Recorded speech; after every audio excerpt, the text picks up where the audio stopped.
Welcome to Summer Scribbles Studio. Today I'm going to be reviewing the Paryavaran sketchbook by Scholar, and I have this since around a week now and I have been testing it out with different mediums, so I thought I'll give you a quick review.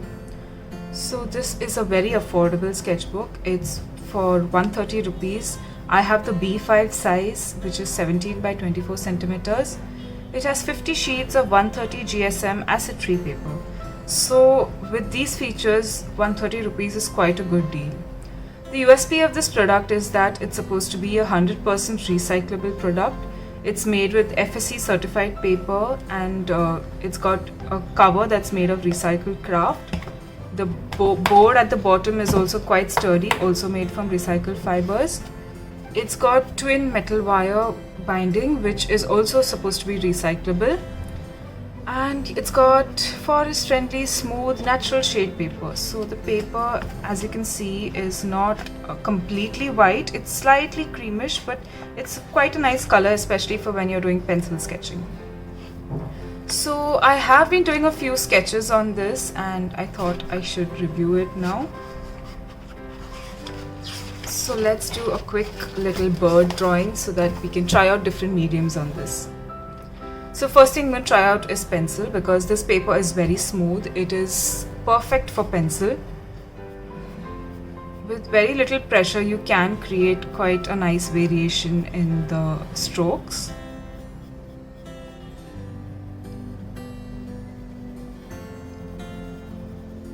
So yes, I would definitely recommend this paper for pencils, especially because it's also very easy to erase. The paper doesn't get toned when you apply a lot of pressure while erasing, so it is pretty nice for pencils. Okay, then let's also try a pigment liner. This one is, so when you're using a pigment liner, you want to make sure that your paper is really smooth, because it could otherwise damage the nib of your pen. As I said, this paper is super smooth. It's really perfect for pencils and for fine liners.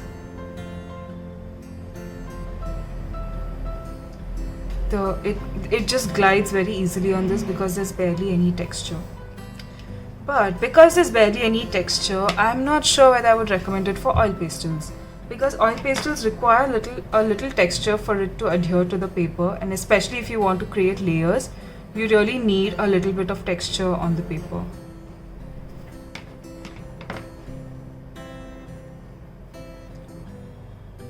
So it's a little difficult to blend here because the particles keep, getting out of the paper. It's not really stuck onto it well. But that's the case with any low textured paper. You need a little bit of texture in order to work with oil pastels and soft pastels.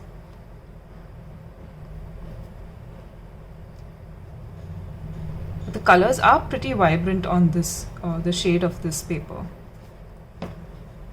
Okay, next let's try out brush pens. I've got a few brush pens here with me.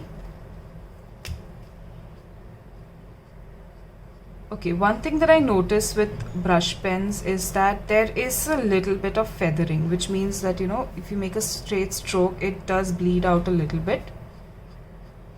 But maybe that will depend on the kind of brush pen you have, because this one is really juicy, so it will be a little difficult to get clear strokes.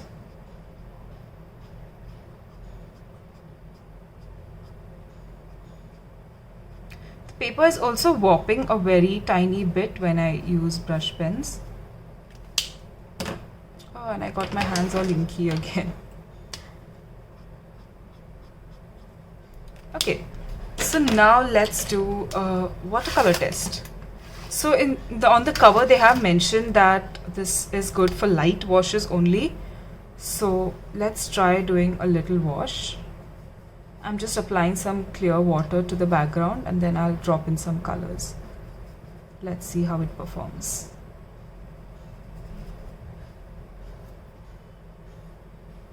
Drop in a little diluted blue.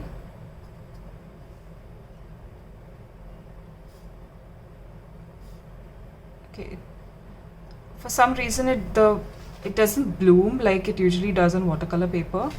It's kind of staying in its place very obediently, which I think newbies will really enjoy, but those who have experience with watercolor would prefer having, the blooms, natural blooms of watercolor. Okay, another thing that I would tell you is that you actually can use watercolor on this. I have in a few previous paintings, but you need to try it out a bit to actually know how much water it can handle. Because what happens is if you, scrub the paper a little too much, you get these little particles of paper that keep coming out and ruining your work. So you've got to be kind of careful with how many times you go over the same area.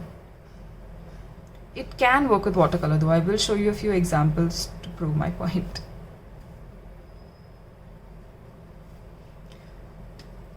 Let's do a little bit of green on the bird too.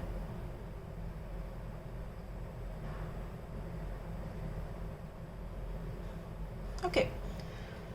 Now let's also use gouache. Now the reason I'm using gouache is because gouache usually works on paper that it doesn't really have to be watercolor paper. It can work on any kind of regular paper too.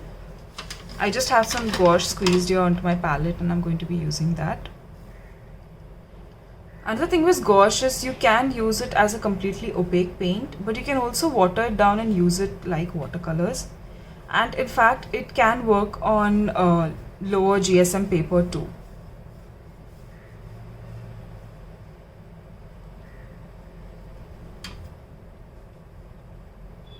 Okay, it's quite nice for gouache. Since the paper is smooth, it's really flowing very easily. It's quite nice. I'm mixing a little purple to make it a little darker brown,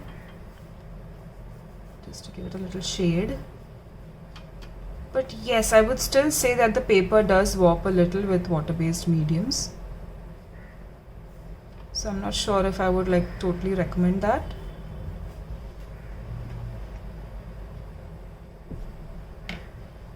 Let's also use a ballpoint pen. I have this multicolor pen here that I'm very fascinated with. Again, for pen, very smooth. It's really nice to work with pen, pencils and fine liners on this.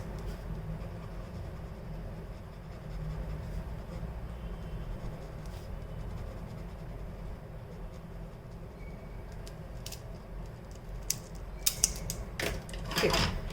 So let's just finish off this with a little bit of fountain pen. So the reason I'm using fountain pen is that it is water soluble ink. So we can try blending that out a little.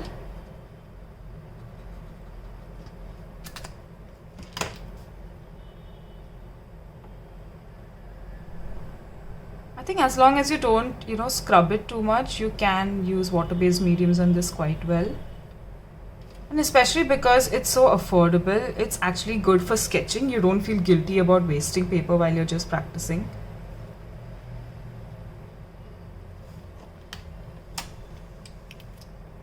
Okay, so that's my very basic little bird.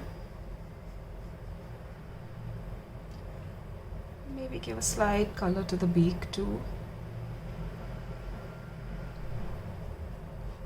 And I'll use a white pen to draw in some dots and details and just have fun with it. You don't always have to create masterpieces. If you have fun while making your artwork, that's more than enough. So I tried on a lot of mediums with this, and let me tell you, this paper is quite good for all the mediums that I've used. But the only thing is, with water-based mediums, you have to have a little practice to know how much water the paper can actually hold. So I'll end this by showing you some of the artworks that I have done in this book. So this was just a trial piece. Okay, I was just testing to see what kind of mediums can work on this. Here's another one that I made. Here, as you can see, the background wash is completely watercolor. The paper did warp a lot when I was painting, but as it dried and as I closed the book and kept it around, it has got flat again. So right now it's really nice. I can easily scan it or photograph it as I require. Then I've also done some gouache drawings on it, some pencil sketches. And this is another page where I was trying out different mediums. When I try to do a wash, okay, one of the problems that happens in this paper is that because it warps, the paint tends to flow only in the valleys, of the warp. So you don't really get a very smooth wash. Your paint and pigments will settle in some of the areas. But if that's something that you're looking for, maybe that's going to be good. Yeah, then I just did some, random watercolor washes, some landscapes. Yeah, here again I tried clouds. This was quite difficult to do because the paper does warp a lot, so it flows in certain directions.